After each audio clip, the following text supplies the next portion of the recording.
सैयदना अली अल मुर्तज़ा शेर खुदा की बातें होती हैं, उनका जिक्र पाक किया जाता है। किस लिए?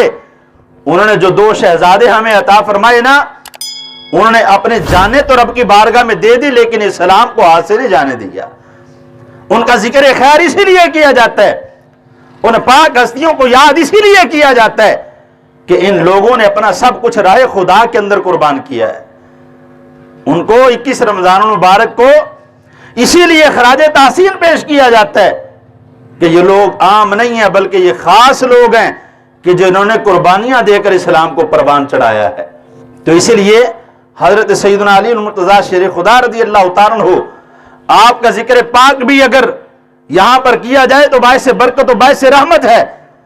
और आज का मौजू बयान करने का जहन भी यही था, लेकिन इससे हटकर अगर मैंने यह बयान किया तो इसलिए किया ताकि रमजान मुबारक में लोगों की कसरत होती है, दिल नरम होते हैं, ताकि कोई इंसान हदायत की बात सीख कर आगे अपनी औलाद को सिखा ले, अच्छी बात की तरबियत लेकर आगे अपनी औलाद को अच्छी तरबियत कर ले। उसका फायदा क्या होगा? उसका फायदा दुनिया में ही होगा कि हमारी जिंदगी सुकून की होगी। अगर औलाद की अच्छी तरबियत कर ली तो जिंदगी सुकून की गुजरेगी। और फिर इसका सबसे बड़ा फायदा यह है कि दुनिया में जैसे कैसे कटेगी सो कटेगी, औलाद के नेक होने के सबब अल्लाह आखिरत की मंजिलें आसान फरमा देगा। इसकी वजह से खालिक कायनात आखिरत की मंजिलें आसान कर देगा। तो हुज़ूर नबी करीम सल्लल्लाहु अलैहि वसल्लम ने भी हमें इसी तरफ तवज्जो की दिलाई कि ऐ लोगों, अपनी औलाद की तरबियत करते वक्त इन चीजों का खास ख्याल रखो कि अपनी औलाद को अच्छा बोलना सिखाओ, उनकी गुफ्तगू के अंदर, उनके किरदार के अंदर इस्लाम की खुशबू आनी चाहिए। लेकिन हमारे अंदर चूंकि सुस्ती पाई जाती है, हम लोग इस चीज से कासिर हैं, जबकि हमारे ऊपर लाजिम है कि सबसे पहले अपनी औलाद को हुकूकुल्लाह के बारे में बताएं कि अल्लाह रब्बुल इज्जत के हमारे ऊपर हकूक क्या हैं। 5 वक्त नमाज अदा करना ये अल्लाह का हक है, रोजे रखना ये अल्लाह रब्बुल इज्जत का हक है, ज़कात साहिब निसाब पर अल्लाह का हक है, हज साहिब इस्तिताअत पर अल्लाह का हक है। तो जिस वक्त हम अपनी औलाद को ये चीजें बताएंगे कि तुम पर ये अल्लाह के हकूक हैं, हमारी औलाद यकीनन उन पर अमल करने की कोशिश करेगी। लेकिन अगर हम खुद ही नहीं कर रहे, खुद नमाजी नहीं है, तो औलाद को नमाज की तलकीन कैसे करेंगे? खुद रोजा बंदा नहीं रखता तो सुबह उठकर सहरी के वक्त बच्चे को उठाए और कहे कि रोजा रखो, वो रखेगा? वो तो 7 बातें सुनाएगा, वो तो लिहाज नहीं करेगा कि ये मेरा बाप है या ये मेरी मां है। वो तो इस चीज का लिहाज नहीं करेगा। किस लिए? अगर कर जाए उसकी मेहरबानी है, वरना वो कहेगा तुम खुद तो रखते नहीं, मुझे रखने की तलकीन किस लिए कर रहे हो? खुद तो नमाज पढ़ते नहीं, मुझे नमाजी होने का किस लिए कह रहे हो?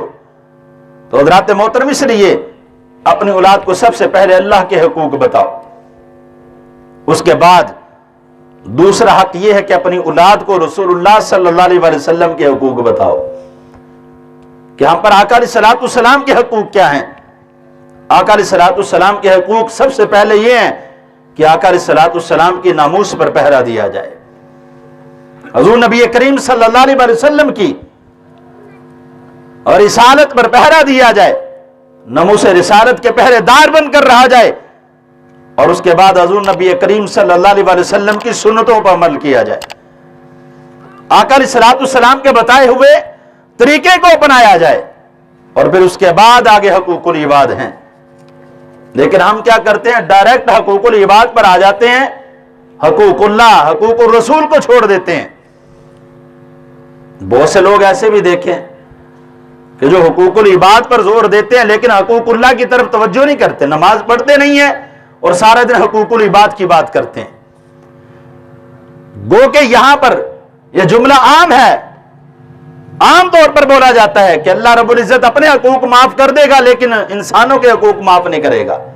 मैंने कहा यह बात बिल्कुल वजह है, लेकिन खालिक कायनात ने यह कब कहा कि तुम नमाज ना पढ़ो मैं तुम्हें माफ कर दूंगा? आका अलैहिस्सलातु वस्सलाम ने यह कब कहा कि तुम रोजे ना रखो तो अल्लाह माफ कर देगा? यह कब कहा गया कि तुम साहिब इस्तिताअत हज ना करो अल्लाह माफ कर देगा? तुम ज़कात ना दो अल्लाह माफ कर देगा? ये तो कहीं पर भी नहीं फरमाया गया। तो ये हमने अपने पास ही तसव्वुर कर लिया। अल्लाह रब्बुल इज्जत की रहमत है, इसका तो इनकार नहीं किया जा सकता। परवरदिगार आलम रहीम है, इसका इनकार नहीं किया जा सकता। लेकिन रब्बुल जलाल जब्बार भी है, कहार भी है। उसकी जब्बारी और कहारी फकत गैर मुस्लिमों के लिए नहीं है, बेअमल मुसलमानों के लिए भी है। वो जन्नत और दोज़ख का मुशाहदा करके आना आका अलैहिस्सलाम का वो किस लिए था? ताकि हमें बतलाया जाए कि कौन से अमल करोगे तो जन्नत पाओगे, कौन से अमल करोगे तो दोज़ख के अंदर जाओगे। ये हुज़ूर नबी करीम सल्लल्लाहु अलैहि वसल्लम ने अपनी हदीस मुबारका से बयान फरमाया, अपनी जुबान अक़दस से बयान किया। किस लिए? ताकि लोग हकूकुल्लाह को भी पूरा करें और हकूकुल इबाद को भी पूरा करें। दोनों अमल के अंदर सुस्ती नहीं होनी चाहिए। लेकिन जो हकूकुल इबाद पर जोर देते हैं वो हकूकुल्लाह की परवाह नहीं करते। मैंने अक्सर देखा है, वो नमाज से गाफिल हैं, वो रोजे से गाफिल हैं, नहीं रखते। और फिर हम लोग उनके हाथ भी चूमते हैं, पांव भी जाके चूमते हैं। हमसे जहां तक मुमकिन हो सकता है उनका जो जो चूमा जाए हम चूमते हैं। लेकिन हम ये तवज्जो नहीं करते कि ये जो पीर साहब नमाज नहीं पढ़ रहे ये पीर नहीं है। ये हकूकुल इबाद की तो बात करते हैं, हकूकुल्लाह की बात क्यों नहीं करता? तो हज़रात मोहतरम, हम एक चीज को लेकर चल पड़ते हैं। इस्लाम किसी एक चीज का नाम तो नहीं है। इस्लाम तो ज़ाब्ता हयात है और मुकम्मल ज़ाब्ता हयात है। इस पर चलने के लिए किसी एक जुज पर अमल नहीं करना पड़ना, बल्कि इस्लाम की तमाम जुज़ियात को अपनाना होगा, इस्लाम के तमाम अरकान को अपनाना होगा। फिर चल के खालिक़ कायनात की बारगाह से बख्शिश का परवाना अता किया जाए। ये जो हम रवश बना लेते हैं ना अपने तौर पे, नहीं बस ठीक है हकूकुल इबाद पूरे करो, अल्लाह अपने आका पे माफ कर देगा। भैया उसकी रहमत है, अगर वो माफ कर दे तो उसकी मेहरबानी है, वगरना वो हिसाब लेने पर आएगा तो फरमाया फिर तुम्हारे लिए सबसे हल्का अजाब ये होगा कि तुम्हें आग का जूता पहनाया जाएगा। क्या इन हदीस का इनकार कर दोगे? क्या इन हदीस से मुनकर हो जाओगे? तो गोया कि जो शख्स हकूकुल इबाद की परवाह नहीं करता वो ऐसे ही है जैसे वह हदीस का मुनकिर हो रहा है, कुरान की आयात का मुनकिर हो रहा है। गीबत करने वाले, चुगली करने वाले बंदे की जुबानें काटी जाएंगी क़यामत के दिन। तो क्या समझते हो, यह हदीस वैसे ही है? यह हदीस मुबारका में इस तरफ तवज्जो दिलाती हैं कि लोगों नहीं, जो अल्लाह रब्बुल इज्जत ने हदें कायम कर दी है ना, उनको ऐसे समझो कि जैसे कहीं बॉर्डर पर तारें लगी हुई हों और उनके अंदर करंट छोड़ दिया जाए, तो तुम अपनी जान को बचाने के लिए उनको छुओगे नहीं, उनको हाथ नहीं लगाओगे, इसलिए कि तुम्हारे इल्म में है, तुम जानते हो इन तारों को छुआ तो मर जाएंगे, झुलस जाएंगे, यहां पर जलकर राख हो जाएंगे।